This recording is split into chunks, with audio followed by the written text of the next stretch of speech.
High guys, welcome back to another cricket video. இந்த வீடியோவில் நம்ம எதை பற்றி பேச போகிறோம்னு பார்த்தீங்கன்னா, சென்னை சூப்பர் கிங்ஸோட ஐபிஎல் 2026ஓட ஸ்குவாட் ரிவ்யூ தான் இது. ஆல்ரெடி நம்ம பார்த்தீங்கன்னா மும்பை இந்தியன்ஸோட ஸ்குவாட் ரிவ்யூ நம்ம பண்ணி முடிச்சிட்டோம். நீங்கள் அந்த வீடியோவை பார்த்துருப்பீங்க நம்ம சேனலில். அடுத்தது பார்த்தீங்கன்னா இன்னைக்கு நம்ம சென்னை சூப்பர் கிங்ஸோட ஸ்குவாட் ரிவ்யூ. இன்னைக்கு நம்ம சேனலில் புதுசாக கெஸ்ட் யார் வந்திருக்காங்கன்னு பார்த்தீங்கன்னா ஆகாஷ், சென்னை சூப்பர் கிங்ஸ். அதே போல் நீங்கள் போன வீடியோலேயே பார்த்துருப்பீங்க ஹரிகரன், அவருமே சென்னை சூப்பர் கிங்ஸ் தான். இப்போ இவங்களை வச்சுதான் நம்ம சென்னை சூப்பர் கிங்ஸோட ஐபிஎல் 2026ஓட ஸ்குவாட் ரிவ்யூ பண்ண போகிறோம். சரி வாங்க டைரக்டா வீடியோக்குள்ள போயிடலாம். ஃபர்ஸ்ட் பார்த்தீங்கன்னா சென்னை சூப்பர் கிங்ஸை பற்றி ஐபிஎல் 2026 ஸ்குவாடை பற்றி உங்களோட ஜெனரல் தாட்ஸ் என்ன? ஹரி ஒன்டே ஸ்டார்ட் பண்ணுறேன். ஃபர்ஸ்ட் ஜெனரல் தாட்ஸ், ஒரு காலத்துல டேடி சாமின்னு சொல்லிட்டு இருந்தாங்க. இப்போ பார்த்தீங்கன்னா எல்லாம் இப்போதைக்கு எல்லாம் பேர பிள்ளைங்க எல்லாம் வந்துட்டாங்க போல. இப்போ பார்த்தா எல்லாம் யங்ஸ்டர்ஸா இருக்காங்க. புதுமுகங்கள் நிறைய வந்துச்சு இந்த சீசனுக்கு நம்மளுக்கு. அடுத்தது ஆகாஷ், நீங்க வந்து சிஎஸ்கே பத்தி உங்களோட ஜெனரல் தாட்ஸ் சொல்லுங்க. ஃபர்ஸ்ட் ஸ்குவாடை பத்தி. என்னோட ஜெனரல் தாட்ஸ் வந்து இந்த வருஷம் நம்மளுக்கு ஒரு புதுமையான வருஷமா இருக்க போதும்னு நம்புறேன். இப்பதான் நம்ம வந்து அந்த பழைய பூமர் காலத்து அந்த ஸ்ட்ராட்டஜில இருந்து ஜென்சிக்கு மாறி இருக்கோம். ஜென்சி பிளேயர்ஸும் நம்ம டீமுக்கு வந்திருக்காங்க. அதனால ஒரு ஜென்சில ஒரு ஐபிஎல் வின் பண்ண போறோம் அப்படிங்கிறது என்னோட தாட்ஸ். சரி, சென்னை சூப்பர் கிங்ஸ் பொறுத்தவரைக்கும் என்னோட ஜெனரல் தாட்ஸ் என்னன்னு கேட்டீங்கன்னா, இந்த ஸ்குவாட் ஒரு கம்ப்ளீட் டிரான்சிஷனுக்குள்ள போயிருக்குன்னு சொல்லுவோம். இப்பதான்ப்பா தோனி கேப்டன்சியை விட்டு ருத்ராஜ் கேப்டன்சிக்கு ஸ்குவாவா இந்த ஸ்குவாடை வந்து அடாப்ட் ஆயிருக்குன்னு சொல்லுவோம். ஃபர்ஸ்ட் ஏன்னு கேட்டீங்கன்னா, இப்பதான் நம்ம வந்து முன்னாடிலாம் தோனி கேப்டன்சில எல்லாமே அவ்வளோ 30 ஏஜ் மேலதான் இருக்கும். பட் இப்போ வந்து யங்ஸ்டர்ஸ் ஏகப்பட்ட பேர் இந்த ஸ்குவாட்ல 30க்கு மேல இருக்கிறவங்க இப்ப கைவிட்டு இறல்ன்ற அளவுக்கு தான் இருக்காங்க. முன்னாடியே வந்து ஸ்குவாட்ல ஏகப்பட்ட பேர் இருந்தாங்க. இதான் என்னோட ஜெனரல் தாட்ஸ். அடுத்தது அப்படியே நம்ம வந்து சென்னை சூப்பர் கிங்ஸோட ஐபிஎல் 2026ஓட ஸ்குவாடை பார்த்துருவோமே யாரெல்லாம் இருக்கான்னு. Ruturaj Gaikwad captain, MS Dhoni, Sanju Samson, Shivam Dube, Dewald Brevis, Ayush Mhatre, Kartik Sharma, Sarfaraz Khan, Urvil Patel, Anshul Kamboj, Khaleel Ahmed, Noor Ahmad, Jamie Overton, Ramakrishna Ghosh, Prashant Veer, Matthew Short, Aman Khan, Zak Foulkes, Mukesh Choudhary, அதுக்கப்புறம் Nathan Ellis, KS Gopal, Gurjapneet Singh, Akeal Hosein, Matt Henry, ராகுல் சகர். இதுதான் நம்ம சென்னை சூப்பர் கிங்ஸோட ஐபிஎல் 2026 ஸ்குவாடு. பட் இதுலயுமே இப்போ ஒரு பிரச்சனை இருக்கு. நாத்தன் எலிஸ் ஐபிஎல் 2026ல இருந்து ரூல்ட் அவுட்னு சொல்லியிருக்காங்க. அபிஷியலா சிஎஸ்கே சிஇஓ காஷி விஸ்வநாதன் சாருமே கன்ஃபார்ம் பண்ணிட்டாரு. இது மாதிரி நாத்தன் எலிஸ் ஐபிஎல் 2026ல பங்கேற்க போறது இல்லை.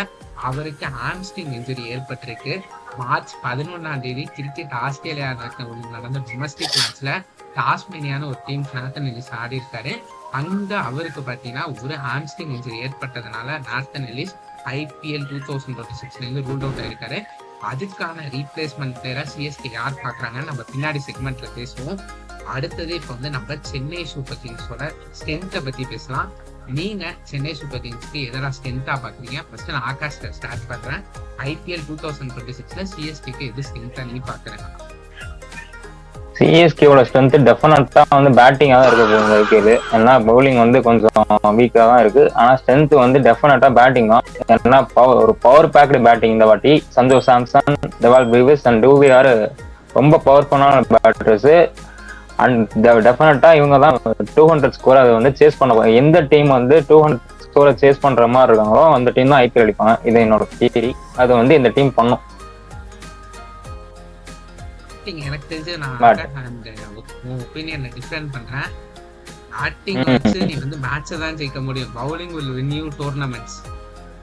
இந்த டைலாக் ரொம்ப ஃபேமஸான டைலாக். அப்பெல்லாம் பல டீம்ஸ் இருக்குடா, பல டீம்ஸ் வெறும் பேட்டிங் இதெல்லாம் பண்ணி பார்த்தேன்னா என்ன மாதிரி லைனப் ஒரு காலத்துல அதை வச்சலாம். பவுலிங் இல்ல சொல்றேன், முன்னாடி பவுலிங் மட்டும் இருந்தா போதும்னு இருந்துச்சு. இல்ல இப்ப பவுலிங் மட்டும் முன்னாடிலாம் அந்த 120 அடிச்சுட்டுலாம் சேஸ் பண்ணிட்டு இருப்பாங்க மேக்சிமமே. அதுதான் நான் சொல்றேன், சிஎஸ்கே தான் அந்த டீட்டர் அடிச்சிருக்காங்கன்னு சொல்றேன். 2018 தான் சிஎஸ்கே வந்து 180 ஸ்கோரே சேஸ் பண்ண 180 பிளஸ் ஸ்கோரே சேஸ் பண்ணிருக்காங்க. அப்ப வந்து எப்போ 10 வருஷத்துக்கு கிட்ட போகுது. 8 வருஷம் ஆச்சு. அததான் சொல்றேன். அது வந்து சேஞ்ச் ஆனாதான் அடுத்த ஐபிஎல் உங்களால ஜெயிக்க முடியும் அப்படின்னு சொல்றேன். அப்ப அந்த காலம் வந்து மாறிடுச்சு. அதனாலதான் ஜென்சியோட காலம். அது வந்து பவர் பேக்கட் பேட்டிங் லைனப்பா இருக்கணும். அந்த ஒரு ஸ்ட்ராட்டஜி முதல்ல மாறணும். பாலை வந்து அடிக்க பார்க்கணும். பாலை அடிக்கவே பார்க்கல போன வாட்டி, அது வந்து மாறணும். அதுதான் இந்த வாட்டி ஸ்ட்ரென்த்தா இருக்க போகுது. அது கரெக்டா ஆரம்பிச்சாங்க, முடிஞ்சிருச்சு. ஆமா, போன வாட்டி கடைசியா தான் அதை நம்ம அடிச்சு ஆடணும் முடிவு எடுத்தாங்க. ரொம்ப கடைசியா எடுத்தாங்க அந்த முடிவை. ரொம்ப லேட் ஆயிடுச்சு. குவாலிஃபை ஆக மாட்டீங்கன்னு தெரிஞ்சது, ஆக மாட்டோம். ஆயுஷ் மாத்திரை அது மாதிரி பிளேயர்ஸ் எல்லாம் உள்ள ஸ்லோவா உள்ள உருவில் பட்டேல் அது மாதிரி பிளேயர்ஸ் வந்ததுக்கு அப்புறம் தான் நீங்க அது மாதிரி அக்ரெசிவ் ரோல் எடுத்தீங்க. அடுத்து அறிய ஒன்ட்ட சிஎஸ்கேட ஸ்ட்ரென்த் நீ என்ன நினைக்கிற? இந்த வருஷம் ஐபிஎல் 2000 எங்களுக்கு இதான்ப்பா ஸ்ட்ரென்த், இது ஃபயர் ஆகணும் அப்படின்னா எதை பாக்குறேன்? ஸ்ட்ரென்த் பார்த்தோன்னா எப்பயும் எல்லாம் ஸ்ட்ரென்த் வந்து எங்களுக்கு பேட்டிங் தான் இருக்கு. பவுலிங் வந்து இருக்கு, ரொம்ப இதுவா இல்லை. அதை வந்து ஸ்ட்ரென்த்னு சொல்ற அளவுக்கு பவுலிங் இல்லை இங்க எங்கள்கிட்ட. ஸ்ட்ரென்த் வந்து பேட்டிங் தான். ஓரளவு பவர் பிளேலயே ஓரளவு நல்ல ஸ்கோர் அடிக்காத அளவுக்கு இப்ப பேட்டர்ஸ் எடுத்திருக்காங்க. அவங்களே ஓரளவு அடிச்சிருவாங்கிற ஒரு இது இருக்கு, நம்பிக்கை இருக்கு. சேஸ் பண்றதுக்கு ஒரு பக்காவான டீம். நீங்க சேசிங் பண்ணா, ஆனா எனக்கு தெரிஞ்சு நீங்க இந்த வாட்டி ஸ்குவாட் எடுத்துக்கிறத பார்த்தா சேஃபாக்கு உங்களுக்கு ஐடியல் கண்டிஷனா இருக்கும். கம்ப்ளீட் பேட்டிங் பாரடைஸா மாத்திட்டாங்க. ஆமா ஆமா, இதுல T20 வேர்ல்டு கப்லயே பார்த்திருக்கலாம் நம்ம மேட்சஸ்லாம். அதான் ஒரு ஸ்டாட் சொல்றேன், சூப்பர் 8 முடியற வரைக்கும் சேப்பாக் தான் ஹையஸ்ட் ரன் வந்தது. ஆவரேஜா ஒரு கிரவுண்ட்ல அதிக ரன் வந்துச்சுன்னா ஹை ஸ்கோரிங் வீடியோவா பார்க்க முடியாது சேப்பாக். பேட்டிங் பிச்சா மாத்திட்டாங்க நல்லா. பெரிய ரீவாம்ஷன் அது ஒரு நல்லதுதான். ஏன்னா இப்ப நம்மளுக்கு சூட் ஆகும். போன வருஷ டீமோட அந்த டீமுக்கு சூட் ஆகும். ஸ்பின் ஷோட்டு அதெல்லாம் வேண்டாம், இல்லாம நார்மல் ருத்ராஜ் கேக்வாட் கேப்டன்சிக்கு இது செட் ஆகும். அது கேப்டன்சி மாதிரி எல்லாம். கரெக்ட் சொல்றேன். நான் இப்ப உங்களுக்கு டீம் கம்ப்ளீட்டா ருத்ராஜ் கேக்வாட் கீழே வந்துருச்சு, டிரான்சிஷன் இருக்கு. ஸோ அதனால எனக்கு தெரிஞ்சு இது ஓகே, உங்களுக்குமே இது ஓகே தான். சப்போஸ் நீங்க எங்க போய் மாட்டுவீங்க அப்படின்னு கேட்டோம்னா, எந்த டீமாச்சும் நாங்க ஸ்பின்னர் ஃப்ரெண்ட்லி பிச்சர்ஸ் போட்டு கொடுக்குறோம்னா கஷ்டம். உங்களுக்கு SRH-க்குலாம் இதே கதை தான். ஏன்னா போன வாட்டி நீ எடுத்து பார்த்தனா SRH எங்கெங்கெல்லாம் மேட்ச் ஆடுறானோ அங்க எல்லாமே ஸ்லோ ட்ராக்கா கொடுத்துட்டான், ஃபிளாட் ட்ராக்கே கொடுக்கல அவங்களுக்கு. அதனாலதான் சோக் ஆனது. இல்ல நம்ம எங்க டீம்ல ஸ்லோ ட்ராக் ஆடுறவங்களுக்கும் நல்ல பிளேயர்ஸ், ஸ்பின் நல்லா ஆடுற பிளேயர்ஸும் இருக்காங்க. சஞ்சு சாம்சன்லாம் ஸ்பின் போட்டா பிடிச்சிருவாரு. பிரேவிஸ் வந்து நோ லுக் ஷாட்லாம் அடிச்சாரு வருண் சக்கரவர்த்தி. ஸ்பின்னர்ஸ் நல்லா உங்க டீம் ஹேண்டில் பண்ணுவாங்க. நான் spinners slow pitches flat track கொடுக்க மாட்டான், ஸ்லோ பிச்சஸ் கொடுத்து இல்ல சொல்றேன் புரியுதா? நான் எப்படி சொல்ல வரேன்னா, ஃபிளாட் ட்ராக் இருக்காது, உனக்கு ஸ்லோ ட்ராக் சொல்றது கரெக்ட் தாங்க. அப்ப வந்து உன் பவுலிங் தான் மெயின் ரோலா இருக்கும். அப்போ வந்து உன் பவுலிங் பேட்டிங்க கம்பேர் பண்றப்ப பவுலிங் தின்னுதான். சோ அந்த மாதிரி டீம்ஸ் திங்க் பண்ணுவாங்க. அடுத்தது நான் வந்து அவங்க 2 பேரும் அவங்களோட ஸ்ட்ரென்த்தை சொல்லிட்டாங்க. என்னை பொறுத்த வரைக்கும் நானும் அவங்களோட ஒப்பீனியன்ல தான் இது பண்ணுவேன். சென்னை சூப்பர் கிங்ஸோட ஸ்ட்ரென்த்தா நான் பாக்குறது அவங்க பேட்டிங் லைனப் தான். அதுவும் அவங்களோட டாப் 6 ரொம்ப லுக்ஸ் லைக் சாலிடா இருக்கு. போன வருஷத்தை கம்பேர் பண்றப்போ இந்த டாப் 6 ஃபார் பெட்டர். ஏன்னா எனக்கு எங்க சிஎஸ்கே தோத்தாங்க போன வருஷம் கேட்டேன்னா, அந்த பவர் பிளேல இந்த 50 for 1. இப்ப மற்ற டீம்ஸ் எல்லாம் பார்த்தோன்னா 60-17 போயிடுவான். இவங்க வந்து 50 for 1 இருக்கப்போ அங்கேயே 20 ரன் லேக் ஆகுது. இது மாதிரி போறதுனாலதான் சிஎஸ்கே தோத்தாங்க. பவர் பிளேலே சிஎஸ்கே மேட்சை விட்டுருவாங்களோன்னு ஃபீல் ஆச்சு. ஸோ அதனால அந்த இடத்த இந்த வாட்டி சிஎஸ்கே பெர்ஃபெக்டா இம்ப்ரூவ் பண்ணி ஒரு நல்ல இன்டென்ட்டோட ஆடுற பிளேயர்ஸை எடுத்திருக்காங்க. சஞ்சு சாம்சன் எடுத்துக்கோ, ஆயுஷ் மாத்திரை எடுத்துக்கோ, எல்லாருமே highly intend players. Eval Brevis ஆகட்டும், சிவம் டூபே ஆகட்டும், எல்லாமே ஹைலி இன்டென்ட் ஆடுறப்போ ஓகே, இந்த சேஞ்சை தான் நம்ம சிஎஸ்கேட்டேருந்து எதிர்பார்த்தோம். அதே போல அந்த சேஞ்சை சிஎஸ்கே பண்ணியிருக்காங்க. அவங்க ஸ்ட்ராட்டஜி இது வரைக்கும் எப்படி இருந்துச்சுன்னா, பவர் பிளேல இந்த 50 for 1 நமக்கு போதும்பா, அதுக்கப்புறம் மிடில் ஓவர்ஸ் டெத் ஓவர்ஸ்ல ஆக்சன், அந்த ஸ்ட்ராட்டஜி போன சீசன் ஒர்க் ஆகல. ஆமா, போன சீசன் வந்து ஒர்க் ஆகல. அது எந்த டீமுக்குமே அது போன சீசன்ல இருந்து மாறிடுச்சு. எல்லாமே 70+ பவர் பிளேல அடிச்சு ஆகணுங்கிறதுக்கு போயிட்டாங்க. 50ங்கிறது பத்தல, போன சீசன்ல வந்து 10. அதுதான் அதனால எனக்கு இந்த வாட்டி நான் என்னோட ஸ்ட்ரென்த்தா பார்க்கறது சென்னை சூப்பர் கிங்ஸ்க்கு வந்து அவங்களோட பேட்டிங் அது ரொம்பவே நல்லா இருக்கு. அதுதான் உங்களுக்கு வந்து மேட்சஸை வின் பண்ணோம்னா சிஎஸ்கே பேட்டிங் நல்லா பர்ஃபார்ம் பண்ணாங்கன்னா கன்ஃபார்ம் அது நடக்கும். ஸோ இதான் என்னை பொறுத்த வரைக்கும் சென்னை சூப்பர் கிங்ஸோட ஸ்ட்ரென்த்தா பார்க்குறேன். அடுத்தது நம்ம வந்து வீக்னஸ்குள்ள போயிடலாம். வீக்னஸ் நீங்க என்ன நினைக்கிறீங்க ஆகாஷ்? சென்னை சூப்பர் கிங்ஸோட வீக்னஸா நீ என்னத்த பாக்குற? நான் வீக்னஸ் வந்து எல்லாரோட ஒப்பீனியனும் அதான் இருக்கும்னு நம்புறேன். பவுலிங் தான். பவுலிங் வந்து ஏற்கனவே வீக்கா இருந்துச்சு நம்மளோடது. இப்ப திடீர்னு ஒரு அதிர்ச்சி தகவல் கிடைச்சிருக்கு. நேத்தன் லீஸ் ரூல்ட் அவுட் ஆகிட்டாரு. எரிரத்தியில எண்ணெய் ஊத்துன மாதிரி அவரும் கிளம்பிட்டாரு. அப்புறம் வந்து இப்ப பாத்தீங்கன்னா ஒரே ஆப்ஷன் மட் ஹென்ரி, நம்மளோட ஓவர்சீஸ் ஃபாஸ்ட் பவுலர். அப்படி இல்லைன்னா இன்னொரு ரீப்ளேஸ்மெண்ட் வந்து நம்ம எடுத்துக்கலாம். அது வந்து நம்ம அப்புறம் பேசலாம். ஆனா இப்ப வந்து நம்மளோட வீக்னஸ் வந்து பவுலிங் தான். ஏன்னா டெஃபினட்டா நம்மள்ட்ட இருக்க 4 பவுலர் தான், ரீப்ளேஸ்மெண்ட்டே இல்லை. ஆகணும் என்ன அடி வாங்கணும் விட்டுறோம். அவங்கதான் நூர் அகமது, கலீல் அகமது, மேட் ஹென்ரி, அப்புறம் இன்னொருத்தர் வந்து அன்ஷல் கம்போஸ். அப்படி இல்லைன்னா இன்னொருத்தர் குருஜப்னீத் சிங் ஒருத்தர் இருக்காரு. அவங்க 2 பேரும் யாராவது ஷட்டில் பண்ணிக்கலாம். சொல்ல முடியாது. சிவம் டூபே போறதுக்கு நல்ல பிரகாசமான வாய்ப்பு இருக்கு இந்த ஐபிஎல்ல. ஃபாஸ்ட் பவுலரா செயல்பட போறாரு. சிவம் டூபேவை நீங்க யூஸ் பண்ணணும். நீங்க இம்பாக்ட் பிளேயர் ஆட வச்சு வேஸ்ட் பண்றீங்க. அவன்ட்ட அந்த விக்கெட்ல அவரு பவுலிங் அந்த 4 இம்பாக்ட் பிளேயர் கிடையாது அவருக்கு. இந்த வருஷம் அவர் இம்பாக்ட் பிளேயர் கிடையாது. அவரு வந்து கேட்ச் வந்து நிக்கலஸ் பூரனுக்கு இவருக்குலாம் வந்து ஒரு கேட்ச் இப்படி விடுறதுக்கு அவர் அப்படியே போய் உள்ள போய் எங்க எவனா ஒருத்தன் வந்து புடிச்சுப்பான். நான் 30 ரன் கொடுத்தாலும் பரவாயில்ல, ஒரு விக்கெட் எடுத்தா போதும். அவர் பேட்டிங்ல 6 அடிக்கட்டும்.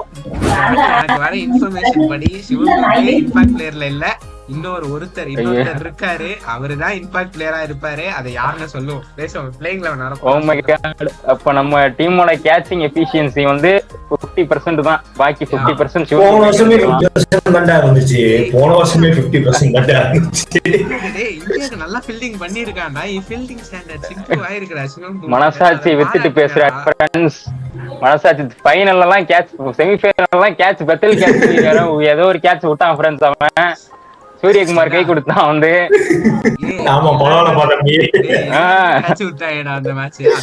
எல்லாருமே விடுற. ஆனா டூபே வந்து ரெகுலரா விடுறவரு பார்த்தா தெரியும். அதனால இம்பாக்ட் பிளேயர் மிடான்ல நிக்கவை, மிடாஃப்ல நிக்கவை, இன்னர் சர்க்கிள்ல நிக்கவை.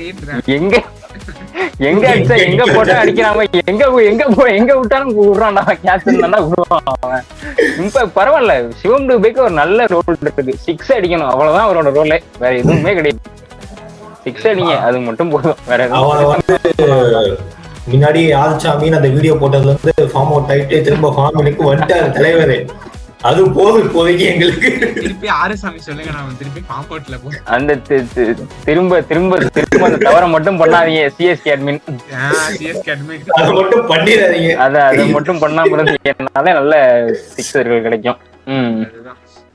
ஆனா எனக்கு தெரிஞ்சு நீ சொல்ற ஆகாஷ், நீ சொல்றத பொறுத்தவரைக்கும் சிஎஸ்கேட வீக்னஸா நீ பாக்கறது வந்து அவங்களோட பவுலிங். மெயினா நீ ஃபாஸ்ட் பவுலிங் சொல்றேன்னு நினைக்கிறேன். ஹரி, உன்னை பொறுத்த வரைக்கும் சிஎஸ்கேக்கு நீ எந்த டிபார்ட்மெண்ட் பாக்குற வீக்னஸா? சிஎஸ்கேவோட மெயின் வீக்னஸ் வந்து எல்லாரும் சொல்றதுதான் பவுலிங். பவுலிங்கோட இன்னொரு பெரிய வீக்னஸ் தான் ஃபீல்டிங். எஸ், அதுதான் நானும் இன்க்ளூட் பண்ணுவேன். டிஃபர் பண்றேன்டா. இந்த வாட்டி சிஎஸ்கே ஃபீல்டிங் நல்லா இருக்கும்டா, வேணா பாருங்கடா. நல்லா இது வரைக்கும் இல்லன்னு தான் சொல்றோம். நல்லா இருக்கணும் தான் எல்லா ஆசையும். இப்போதைக்கு அந்த கேட்ச் முடிக்கிறா தீபக் கூட 3D சங்கர் இப்படி போய் இப்படி போறாங்க. என்ன பண்றது? போன வருஷம் திவால் பிரவிஸ் நல்ல ஃபீல்டர்ப்பா. ஆமா, பிரவிஸ் நல்ல ஃபீல்டர். சஞ்சு சாம்சன் நல்ல fielder. Samson very great keeper. Wicket keeper Dhoni பண்ணாருன்னா Dhoni is not doing wicket keeping பண்ணால் அங்க வந்து சாம்சனோட ஃபீல்டிங் வந்து நல்ல பிளேயர் தான் அவரு. அவர் வந்து ஒன்னே ஒண்ணுதான் சொல்லுவேன். சிவம் டூவே தவிர உங்க டீம்ல நல்ல ஃபீல்டர்ஸ் எல்லாம் இருக்காங்க. அந்த ஒருத்தவன் தான். எஸ், ஆமா. அவனை தவிர மத்த லாஸ்ட் சீசன் கம்பேர் பண்ணும்போது அது எனக்கு தெரிஞ்ச பெரிய வீக்னஸ் சொல்றேன். நான் ஒண்ணு பாக்குறேன் வீக்னஸா சென்னை சூப்பர் கிங்ஸ்க்கு என்னன்னா டெட் பவுலிங் பா. டெட் பவுலிங்க்கு அது நான் ஆத்தன் எலிஸ் ஒருத்தனை மட்டும் தான் நம்பினேன். அவனும் இப்ப ரூல்ட் அவுட்னால யாரு தெரியாது. அதுதான் சொல்லி அவனும் உங்களுக்கு டெட் பவுலிங் யார் ஓவர் போடுவானே தெரியாது. கலையில அதான் பீனட் சொல்வார்ல, உனக்கு 18 எனக்கு 20. அப்படிதான் போகும். அதனால தலைவன் எத்தனை ரன் கொடுக்கறானோ அத்தனை ரன் அடிச்சு கொடுத்துட்டானா போதும் எனக்கு. 50 ரன் கொடுத்தா அவன் 60 ரன் அடிச்சு கொடுக்கணும் எனக்கு. அங்க வந்து அடிச்சா ஜெயிச்சிடலாம்.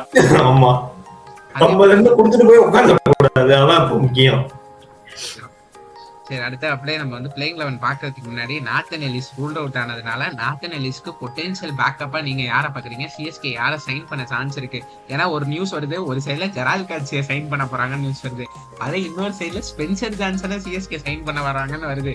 இந்த ரெட்டு இது ஓடுது. இதை தவிர வேற யாரை சைன் பண்ணுவாங்கன்னு தெரியல. இது வரைக்கும் எதுவும் அபிஷியல் நியூஸ் எதுவும் வரல. அபிஷியலா வரவே வெயிட் பண்ணுங்க. பண்றோம். சப்போஸ் சிஎஸ்கே இவனை சைன் பண்ணலாம்ப்பா, இவருக்கு பதிலா உங்களுக்கு டெத் ஓவர்ல நான் வந்து ஆப்ஷன்ஸ் சொல்றேன். என்னோட யாரு பெஸ்ட்ங்கிறதையும் நான் என்னோட ஒப்பீனியன் சொல்றேன். ஆப்ஷன்ஸ் வந்து யாரெல்லாம் இருக்காங்கன்னா, ஒட்டினியல் பாட்மேன் சவுத் ஆப்பிரிக்கா இருக்காரு, ஃபெசிலுல்லாஹ் ஃபரூக்கி ஆப்கானிஸ்தான், அப்புறம் வந்து பாத்தீங்கன்னா இவர் சாம் சொன்ன மாதிரி இவங்க 2 பேர் இருக்காங்க, ஸ்பென்சர் ஜான்சனு, ஜெரால்டு கோட்ஸி, அப்புறம் வந்து ஷமார் ஜோசப் இருக்காரு. இது வந்து 5 பொட்டன்ட் ஆப்ஷன். இதெல்லாம் மத்தவங்க எல்லாம் இருக்காங்க. அதுல இருந்து நம்ம பிக் பண்ணிக்கலாம். நல்ல போலர்ஸ் இருக்காங்க. Maybe I missed someone. ஆனா நான் என்னோட பர்சனல் ஒப்பீனியன் பாத்தீங்கன்னா, ஒரிஜினல் பாட்மேன் நல்லா போட்டுட்டு இருக்காரு சவுத் ஆப்பிரிக்காக்கு. SA20யும் ரீசன் போல நல்லா போடுறாரு. அவர் வந்து நல்ல யாக்கர்ஸ் நெல் பண்ணுவாரு. நான் பாத்திருக்கேன். 2022 வேர்ல்டு கப்ல இருந்து அவர் 2022 வேர்ல்டு கப்ல இருந்தே ஆடிட்டு இருக்காரு. நான் பார்த்து சாரி 24 வேர்ல்டு கப்ல சவுத் ஆப்பிரிக்கா விளையாண்டு இருந்தாரு. இல்ல 24 வேர்ல்டு கப்ல இருந்து விளையாண்டுட்டு இருக்காருன்ற இன்டர்நேஷனல்ஸ் நல்லா யாக்கர்ஸ் ஹெல்ப் பண்ணுவாரு. அவர் வந்து சென்னை எந்த ட்ராக்கு சூட் ஆகும்னு எனக்கு தோணுது. ஸோ அவர் பெஸ்ட் ஆப்ஷனா இருப்பாருன்னு நான் நினைக்கிறேன். வந்து சென்னை சூப்பர் கிங்ஸோட பிளேயிங் 11க்கு போயிடலாம். என்ன பொறுத்த வரைக்கும் நான் என்னோட Chennai super Kings playing 11 first சொல்றேன். அடுத்து நீங்க உங்களோட பிளேயிங் 11 சொல்லுங்க. ஏன் பிளேயிங் 11 பொறுத்த வரைக்கும் சஞ்சு சாம்சன், ஆயுஷ் மாத்ரே, ருத்ராஜ் கைக்வாட், டெவால் பிரிவிஸ், சிவம் டூபே, கார்த்திக் சர்மா இல்ல உர்வில் பட்டேல், இவங்க 2 பேர்ல யாராச்சும் ஒருத்தவங்க ஆடுவாங்க. ஜேமி ஓவர்டன், பிரசாந்த் வீர், அதே போல Matt Henry, Noor Ahmad, Khaleel Ahmed. Impact player, என்னோட இம்பாக்ட் பிளேயர் MS தோனி. எனக்கு வர இன்ஃபர்மேஷன் அண்ட் பல சோசியல் மீடியால வர ரிப்போர்ட்ஸ் படி MS தோனி இந்த சீசன்ல ஒரு மேட்ச் கூட பிளேயிங் 11ல இருக்க போறது இல்ல, இம்பாக்ட் பிளேயரா மட்டும்தான் ஆட போறாருன்னு சொல்லியிருக்காங்க. ஸோ அதனால நான் இதுதான் என்னோட பிளேயிங் 11. அடுத்து ஆகாஷ், உன்னை பொறுத்த வரைக்கும் சிஎஸ்கே பிளேயிங் 11 சொல்லு. என்னோட பிளேயிங் 11 வந்து அதே சேம் ஆஸ் சாம் தான். சஞ்சு சாம்சன், ஆயுஷ் மாத்ரே, கேப்டன் ருத்ராஜ், 4 வந்து பிரிவிஸ், 5 டூபே, 6 வந்து பிரசாந்த் வீர், 7 கார்த்திக் சர்மா, 8 ஓவர்டன். அவங்க 3 பேர் வந்து ஃப்ளோட்டர்ஸ், எப்படி வந்துக்கலாம் ஃப்ளோட்டர்ஸ். 8 வந்து ஓவர்டன், 9 கலீல் அகமத், 10 நூர் அகமத், 11 வந்து மேட் ஹென்றி. அப்படி இல்லைன்னா நம்மளோட ஓவர்சீஸ் ரீப்ளேஸ்மெண்ட் இம்பாக்ட் வந்து MS தான் இருப்பாரு அப்படிங்கறத நானும் நம்புறேன். அடுத்தது நம்ம அடுத்த 2 பேருமே ஸ்பாட்டான்ல போட போறோம். நம்மளுமே ஸ்பாட்டான் தான் ஆக போறோம். அடுத்து நம்ம வந்து பிளே ஆஃப்ல கேள்வியை கேட்டுருவோம். சென்னை சூப்பர் கிங்ஸ் பிளே ஆஃப்க்கு குவாலிஃபை ஆவாங்களா ஆக மாட்டாங்களா? ஆகாஷ் ஸ்டார்டிங்னா சரி, நான் வந்து என்ன சொல்றேன்னா போவாங்கன்னு சொல்றேன். ஆனா கொஞ்சம் கஷ்டப்பட்டு போவாங்க, ஆனா போயிடுவாங்கன்னு நம்புறேன். அதையேதான் நானும் சொல்றேன். போயிடுவாங்க நம்பிக்கை இருக்கு, போகணும்னு ஆசையும் இருக்கு, ஆனா கொஞ்சம் கஷ்டப்படுவாங்கன்னு தோணுது. ஓகே, 2 பேரும் அவங்க சொல்லிட்டாங்க. உங்க 2 பேருக்கு இதான் ஒப்பீனியன். என்ன பொறுத்த வரைக்கும் சிஎஸ்கே பிளே ஆஃப்க்கு போவாங்களான்னு கேட்டீங்கன்னா oh my god இது சொல்லணும். கமெண்ட்ஸ் மேபி என்னன்னாலும் வரலாம். சரி, என்னோட பர்சனல் ஒப்பீனியன் படி சென்னை சூப்பர் கிங்ஸ் பிளே ஆஃப்க்கு போக சான்ஸ் ரொம்ப கம்மி. என்ன பொறுத்த வரைக்கும் அவங்க பிளே ஆஃப்ல போக மாட்டாங்க. அதே போல டேபிள் எண்ட்லயும் முடிக்க மாட்டாங்க, மிடில்ல முடிப்பாங்க. ஆனா பிளே ஆஃப்க்கு போக மாட்டாங்க. சிஎஸ்கேயோட பெட்டர் ஸ்குவாட் நிறைய டீம்ஸ் இருக்காங்க. ஸோ அதனால எனக்கு தெரிஞ்சு சென்னை சூப்பர் கிங்ஸ் பிளே ஆஃப்க்கு போக சான்ஸ் இல்லைன்னு என்னோட ஒப்பீனியன். நீங்க கமெண்ட்ல கீழே என்ன சொன்னாலும் சரி, என்னோட பர்சனல் ஒப்பீனியன். மேபி எப்படி வேணாலும் போகலாம். பட் என்ன பொறுத்த வரைக்கும் நான் என்ன சொல்றேன், சென்னை சூப்பர் கிங்ஸ் IPL 2026ல குவாலிஃபை ஆவாங்களான்னு கேட்டீங்கன்னா கிடையாது. அதுதான் நான் சொல்லுவேன். அடுத்தது வந்து நம்ம ரேட்டிங்க்கு போயிடலாம். சென்னை சூப்பர் கிங்ஸ்க்கு நீங்க எவ்வளவு ரேட்டிங் கொடுப்பா ஆகாஷ்? ஃபர்ஸ்ட் ஆஃப் ஆல் சாம் நான் உனக்கு பாராட்டுறேன். ரொம்ப ரொம்ப ஹானஸ்டான ஒப்பீனியன்லாம் சொல்றேன். ரொம்ப இதுக்கெல்லாம் தைரியம் வேணும்.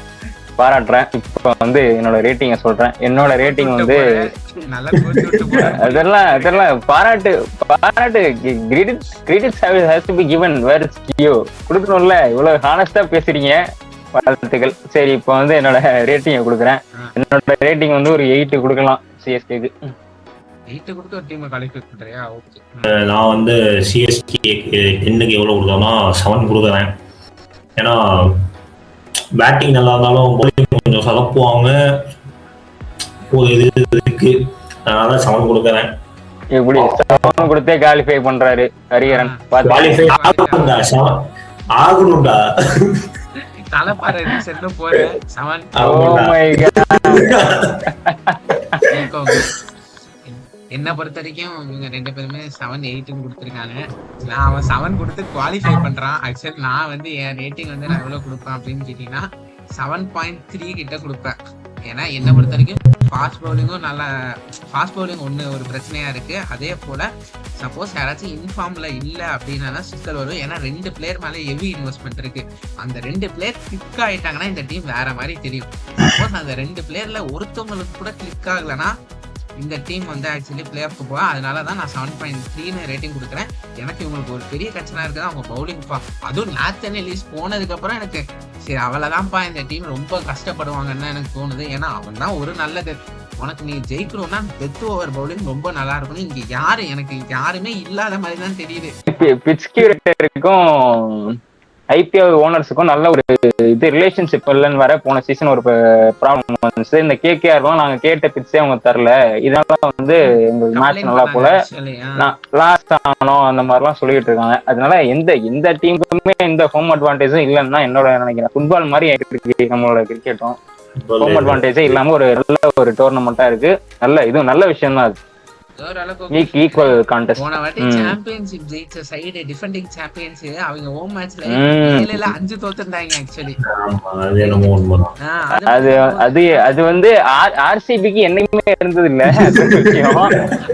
அது உங்களுக்கு ஹோம் டிஸ்அட்வான்டேஜா தான் இருந்திருக்கு, ஹோம் அட்வான்டேஜா இருந்தது இல்ல. அது வந்து இப்ப ஈவன் ஆயிடுச்சு. இப்போ வருது ஹோம் டிஸ்அட்வான்டேஜ் தான், ஹோம் அட்வான்டேஜ் தான் இல்ல. 18 சீசன் அது வந்து இப்ப எல்லாருக்கும் ஈவன் ஆயிடுச்சு. இப்ப நல்ல விஷயம் தான் அது. எல்லாம் ஒத்து போயிட்டாங்க.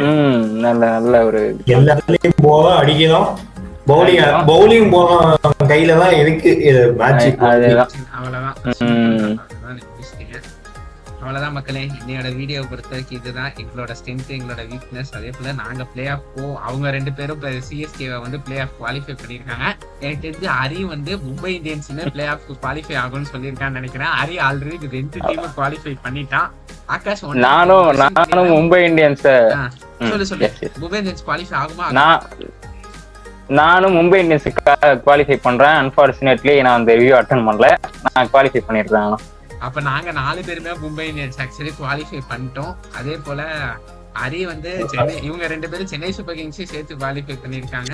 என்னை பொறுத்த வரைக்கும் நான் தெளிவா இருக்கேன், சென்னை சூப்பர் கிங்ஸ் குவாலிஃபை ஆகாது, மும்பை இந்தியன்ஸை மட்டும் தான் குவாலிஃபை பண்ணியிருக்கேன். ஸோ இதான் மக்கள் எங்களோட தாட்ஸ். நாங்க வந்து சென்னை சூப்பர் கிங்ஸ் வந்து இது மாதிரி எங்களோட ஒப்பீனியனை ஷேர் பண்ணியிருக்கோம். நீங்களும் உங்களோட பிளேயிங் லெவலை கீழே கமெண்ட் பண்ணுங்க.